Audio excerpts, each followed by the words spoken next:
Alright, guys, back and more. Fuck this game called House of Ashes. I'm tired, so whatever. Gonna do one more.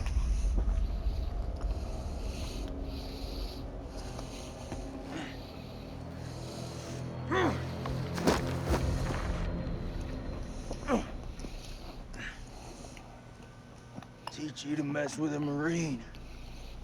Sure.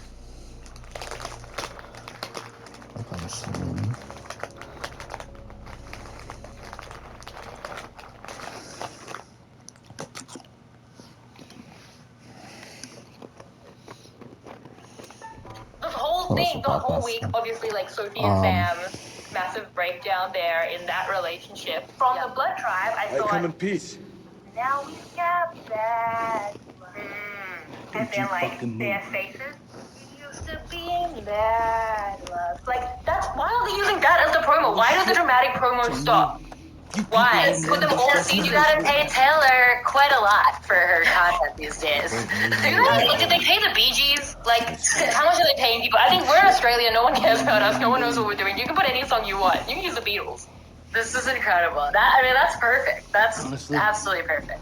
The entire week, I was just like, take a look what you've done. The whole, like, in that dramatic way as well. And now I've heard there's even more bad blood circulating around. We'll find before it got a little toxic. We'll talk about it. I was like, can I still use a bad blood promo? I'm like, yeah, it's in my head. You're good. Well, okay, let's get into those bad blood dynamics because I want to talk it through from everyone's perspective. And we got to start with the Queen, who just, what is going on? How is she doing this? She is just seeing through people a mile away. It truly feels like a superpower at this point that people be like, I'm doing this secret thing with the secret group and the secret plan and no one knows. Like, cut to the Saturn confessional where she's like, that person's doing a secret thing and a secret plan with a secret group and she thinks no one knows, but I do. And like, how is she doing this? It's incredible. It's incredible. And that is the stuff, you know, like, the experience must just be such a huge factor. It's like she's literally seen this happen so many times, you know? Like, it's incredible. And I will say when she started the whole targeting of Sophie thing, I was a little nervous that she was maybe going to put herself out in front unnecessarily. But it wasn't just that she spotted Sophie as the perfect target. She also, like, perfectly executed that, I feel. Where she, like, got a few people in on it, right? I think, like, pretty quickly she pitched it to Amy, and then let Amy go out and, like, do all the dirty work.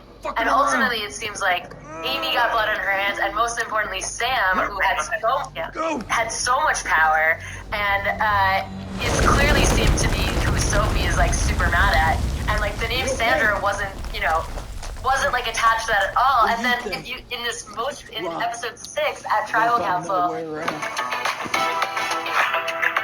Okay.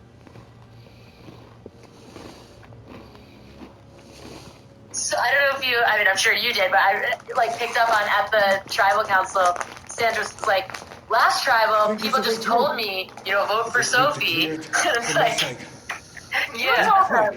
You were the one that told everybody. Like, it's so good. It's so good. Well, that's the thing, is, like, Sophie doesn't seem to think that it was Sandra, and, like, has said on social media that she, like, didn't know until watching it back. And that's what gets me about it. It's like, firstly, when she goes to the Alphas next time and has to throw heat on Amy, they're already kind of primed for that because they probably think that Amy's the one who got them last time. So even though there's distrust with everyone, there's at least equal distrust with Amy's group, if not more. Then also, what gets me is that every time they, like, try to put the votes on Sandra, and I actually thought the thruple were pretty good in this. They, like, took, like, the alphas individually, and they all had their own reasons. But the reasons are always, like, because she's underestimated, because she's, you know, innately threatening, she's not as great in the challenges. The reason is never even, but also she's running this right now. It's not that she's not threatening just because she's a two-time winner. It's not just, like, that kind of broader threat. Like, also, she's running things now. Like, she's at the top of the hierarchy now. We should take that out now. She's, like, one of the only people to vote correctly in all of these votes. How can we not be seeing this? Like, that just shows how well things are concealed. Right? I mean, imagine if Amy had said to them, Sandra came up with the plan to vote Sophie out. You know, I feel like she did it she did it so like quickly and effortlessly, and also you get the element of, I'm sure Amy wants to like claim that as her move and things like that, that like literally it seems to be like erased from the narrative. But we saw it. Like we saw that that's what happened. Yeah. It's really good.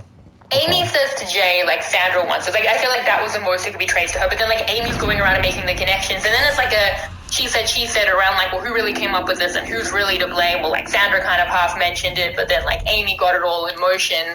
So I think it's amazing. The way that she has the awareness to know the group's forming so that she gets to the alphas first before, like, Amy and the throuple can. Because she's just looking at it as like, well, I should probably deal with that threat. By the time they're starting to have those conversations, which again, I think were like astute conversations handled well with the alphas, but there's probably a couple of factors like the idol, which we'll talk about. But Sandra's like already got in there. She's like already got the ball rolling because she's 3 steps ahead, because she sees what you're doing, because I'm pretty sure that she has a sixth sense. Yeah.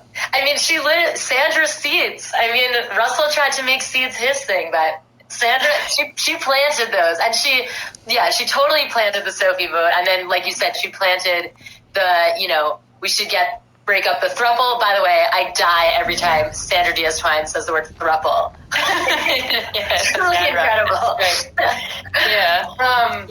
No, I just think she did it in such a good way, and I think, she has this ability to plant the seed and walk away, and you forget that she's the one that planted it. Like, it's so good. What do you do? I don't know how at this point people doubt what they're seeing. Like, this is what it is. Firstly, I wrote a whole article on the Sandra thing of why she's so good. We'll talk about the article, but awareness, I've always said, is quite possibly the most important skill in Survivor. Like, there's probably like innate likability and just like socialness that those two for me like really lead the pack. I don't know what I would choose, but like awareness. If you could ask me like if you could be amazing at one thing, better than anyone and go on Survivor, I might say like the most likable person ever, but then that's threatening. Yeah. Awareness. If you peak awareness, and Sandra, I think I'm willing to say like is the best ever to do it on awareness, and I don't know how people can doubt it. So look. A lot of people were asking, what's the casual response to Sandra? I said, please don't make me go find out what the casuals think. But I'm committed to the job, so I did write that article about like the history of Sandra, kind of explaining like why she's so good and like the fact that you're underestimating her is kind of the whole point.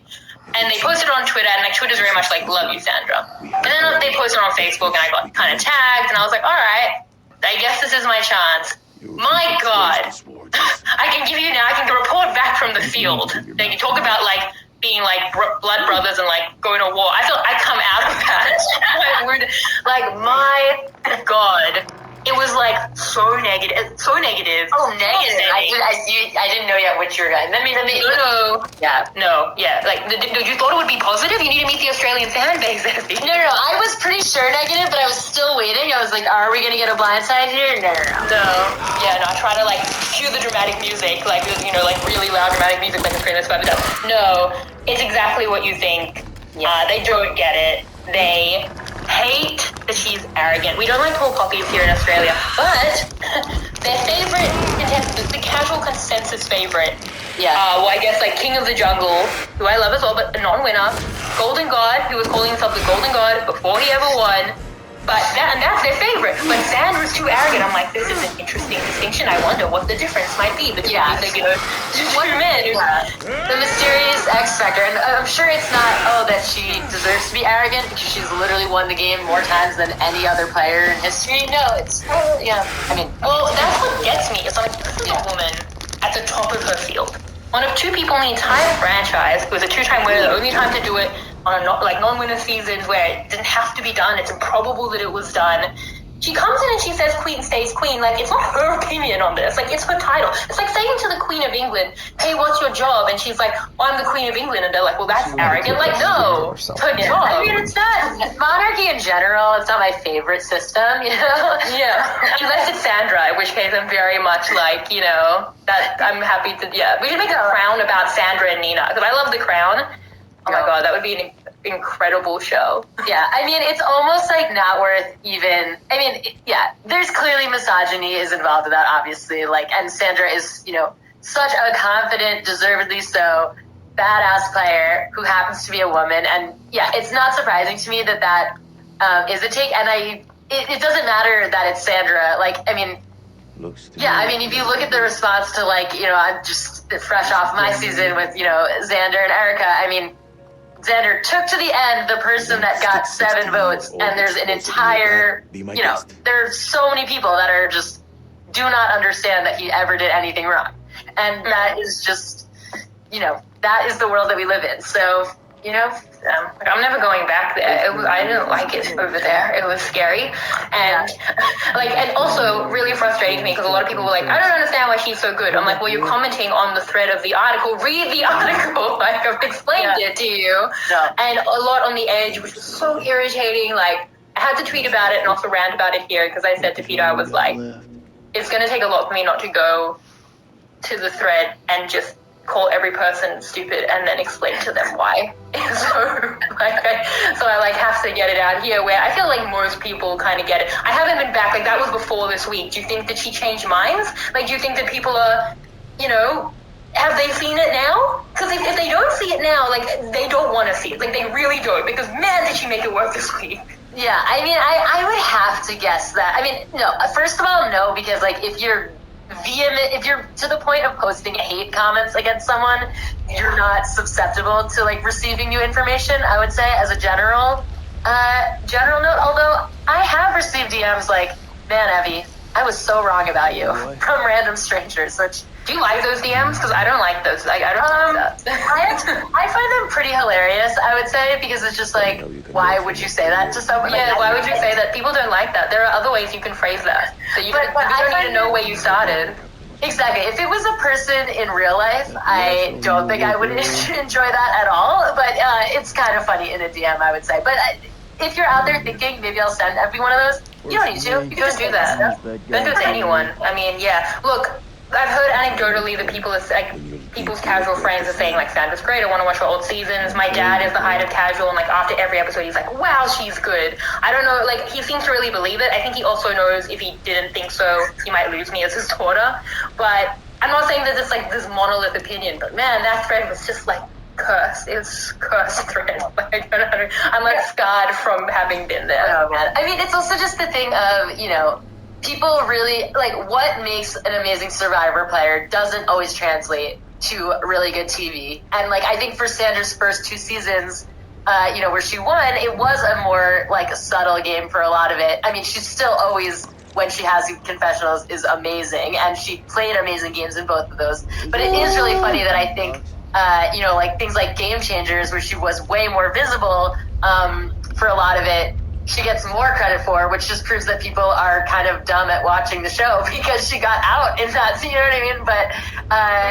But the credit for me in Game Changers, and even in this, and that's what it's always been, and that's what I said in the article, if people would just click just right above where you're commenting. Anyway, the credit for me in something like Game Changers and this is that I think when she's under the radar, some people will say, well, that's a less controlled game, and that's how she has to play, and there's luck involved. And when she comes out so strongly in this season, I think this season is more similar to a Game Changer season, and it's enthralling to watch. When she comes out like that, The archaeologist didn't make it reminds you that she can do whatever the hell she wants. She has the skills to play however she wants. She's playing under the radar, being underestimated, because she knows it's how she's perceived and she's working it to her advantage. Once she can't be under the radar because she's a 2-time winner, she'll turn it on and she'll, take names. She can if she wants to. It's all very intentional. It's all based on awareness and perception. It's how she wants to play. So for me, the beauty of her playing strong is showing she really chooses every time how she wants to play, and she kind of maximizes on that play style and really does it well. So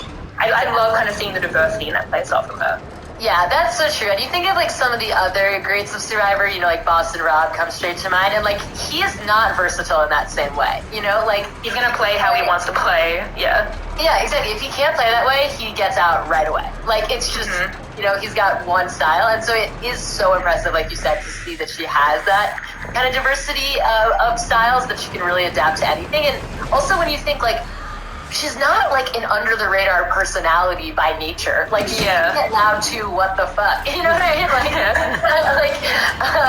That's her personality. And so the fact that she's able to play a quiet game, I totally always knew was intentional. You know what I mean? Yeah. So she's the best. On that adaptability as well, like Annabelle had a tweet about this on Twitter, obviously, because that's where you tweet. But she has adapted to the ultra physical Australian survivor landscape by not putting her hand up to sit out of every challenge, because even though she can, like, she wants to show that she's like there to play. Like, even in that, just like watching, researching, being like, what's important to these people? Like, it's those little things. It's brilliant to watch. Absolutely. And like you said about the social game, there's a lot of like subtle things. You know, the social game, I think you can't necessarily always tell from the edit, but something that I noticed was like, there was a moment, I forget. When she was like, who made this rice? And, whoever said it was, and she was like, oh, it's good. And the way that Ever reacted, like, you could tell they like her. You know what I mean?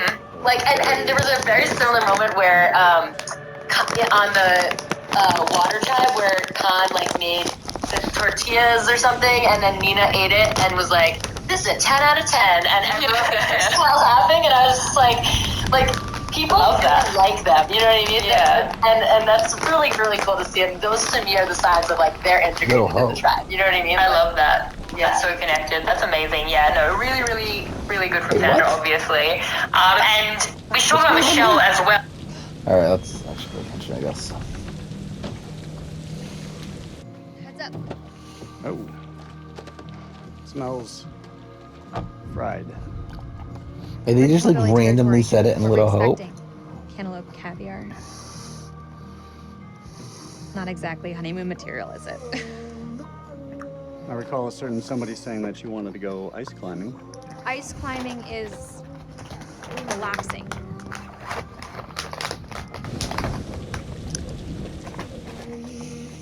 What is it? The guy who served me, I don't know, he was looking at me pretty strange. He probably doesn't get to see a woman like you around these parts very often, especially when we're showered. He was saying some weird shit. Such as? It's nothing, we should go. No, come on, tell me.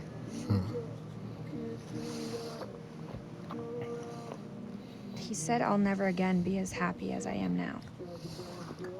What the hell's that mean? You don't believe him, do you? Of course not. You know, my sole objective, Rach, is to make you happy. Doesn't matter where we are or what we're going through, I'll always put a smile on your face. See? Told you. Next time, all you have to do is whistle, and I'll come running to defend your honor. Oh, like my very own loyal puppy dog. Semper Fi. I mean, he's always loyal. I'm more than capable of looking after myself.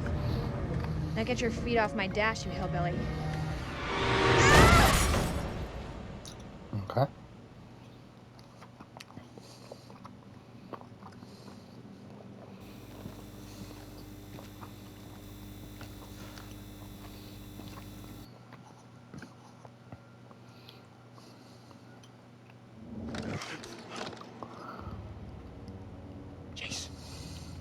Jason, you here?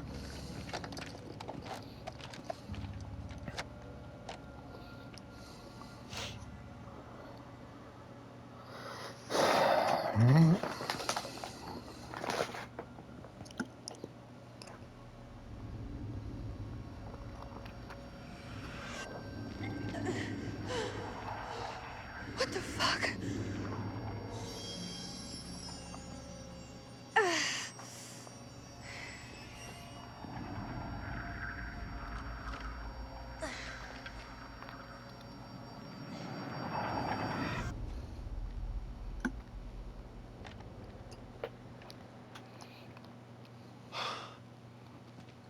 Nick, I thought I lost you. I thought I'd lost you.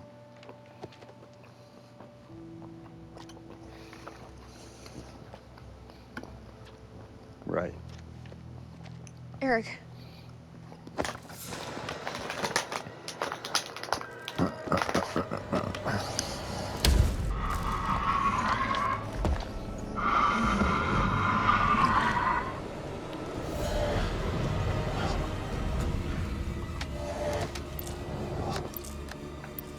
Shit, it's malfunctioning.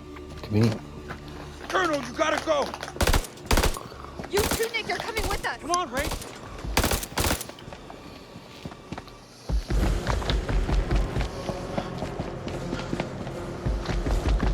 Shit.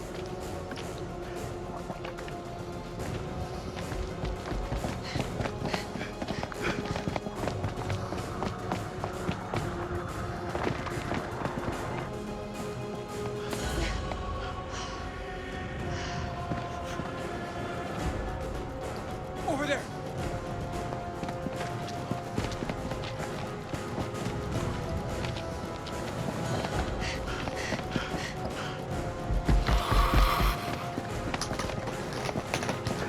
Oh, because like she has one confessional, but she seems to be like the Krista, Courtney, Michaela, like cool, fun female duo ally to Sandra, who's always in the hammock with her.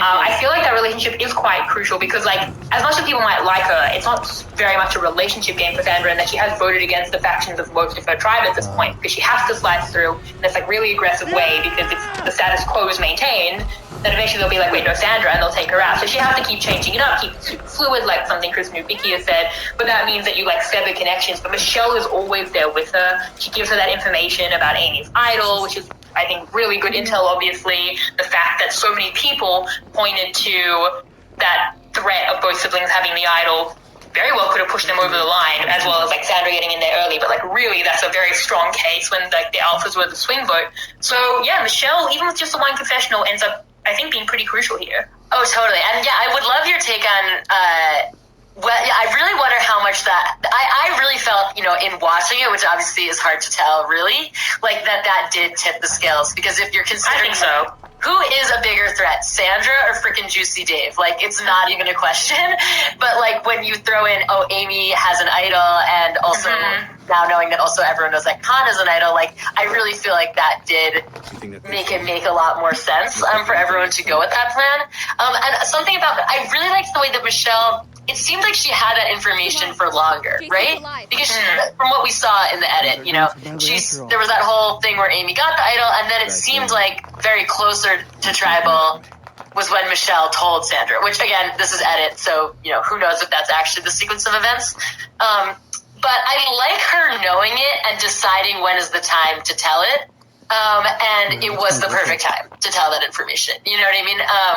So I definitely think Michelle got herself into a great spot. And it's like, why would you, you know, think about Sandra, she will be loyal to you, you know, until she can't. But like, you know, she saved Courtney at least 1 week in Heroes Villains. So like, why not stick with her? You know, it's a good spot to be in.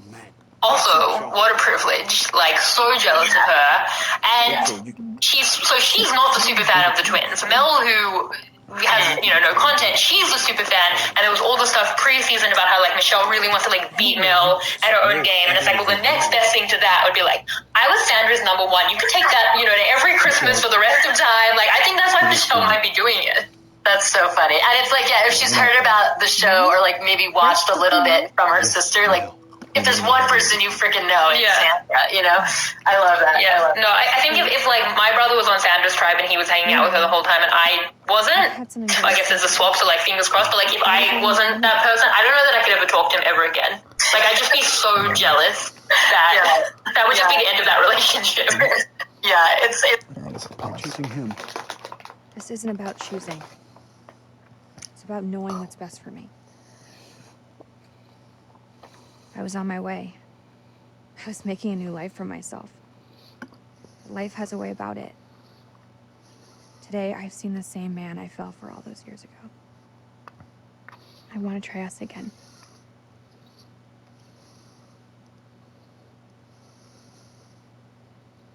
After all that shit he put you through.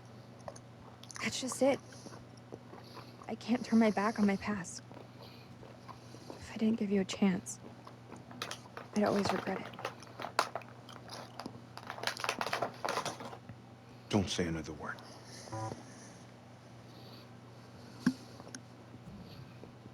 I'm sorry it came to this.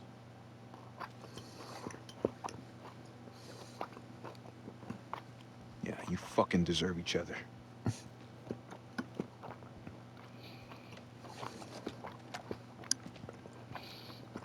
go find Kotek.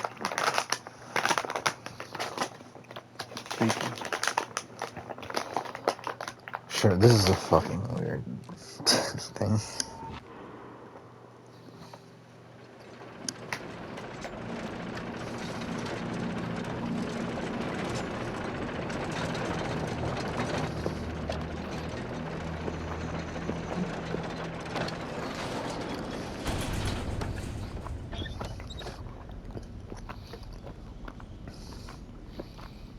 I've seen some fucked up shit in my life. Nothing comes close to this. They don't seem to be following. Do you like to wait for them, or...? No need to be a smart ass. Move.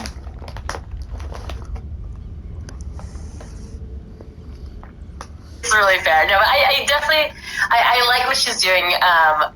I think it's good spot. And like the reality is, like Sandra might get cut at some point, and Michelle will still be there with lots of information and Learnings. Yeah. I mean, it's a bit hard because, as you're saying, like you're picking up on those great little moments about like both Nina and Sandra like being like, you know, great cooking. But Australian Survivor is very much like tell don't show, often with like these frank-invited confessionals, and we don't necessarily see as much of the dynamics. But you can even like first thing Michelle tells us, and we like finally get like the verbalized connection. But you're seeing it like they're always together, so it's like picking up on those little things. Like it seems very clear to me.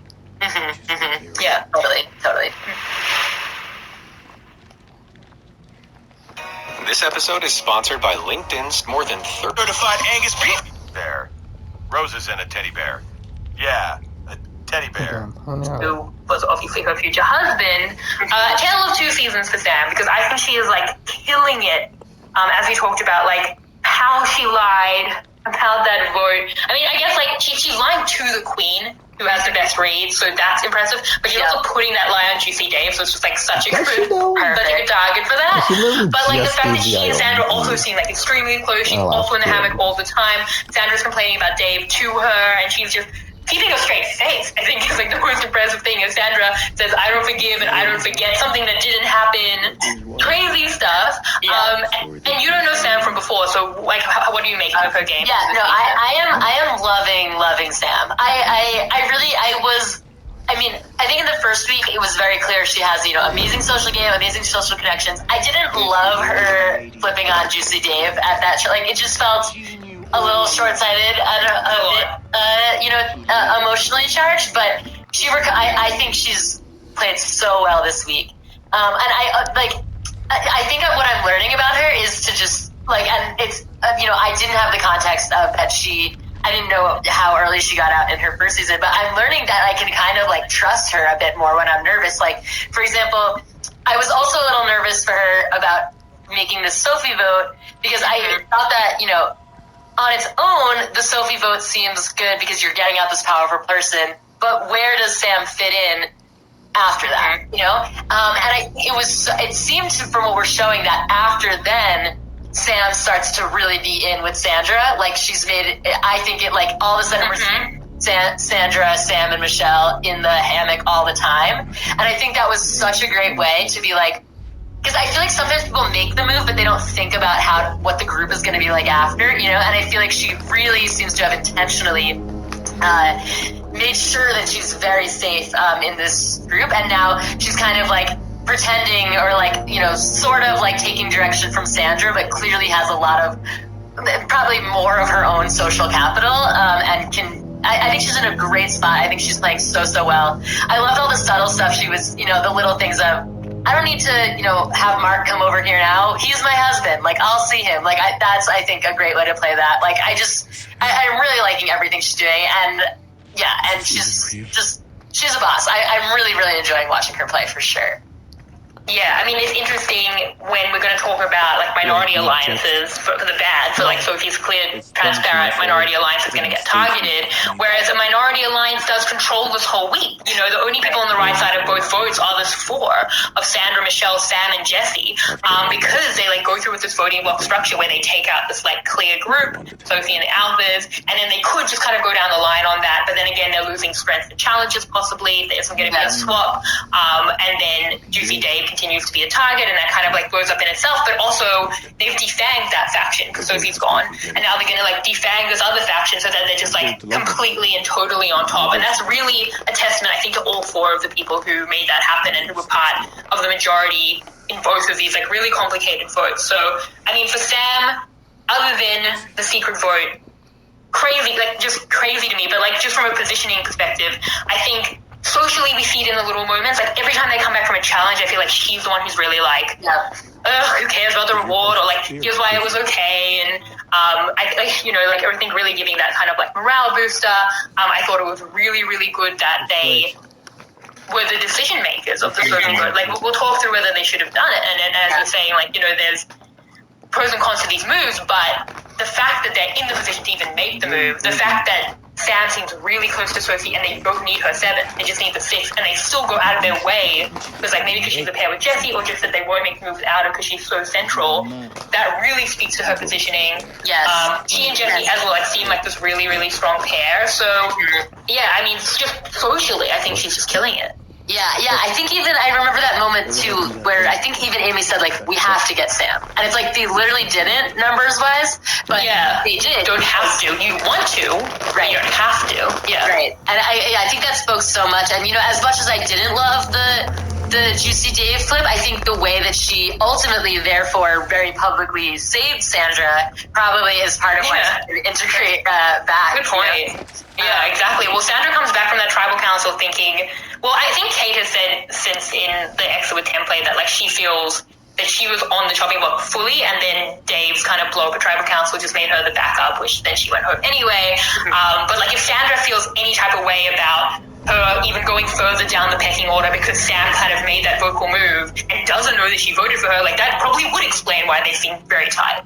Totally. It is a little funny that Sandra is so hung up on Juicy Dave. Like of all the I feel like a classic Sandra way to win is you know, you're the enemy of someone and everyone hates that someone and that's how you win. You know, like you're the enemy of Johnny Fairplay and then you make a stand, you win. You're the enemy of Russell and then you win. Yeah. Is it going to work with Juicy Dave? Juicy Dave cannot handle that. Like it's not a fair fight. We can't match it.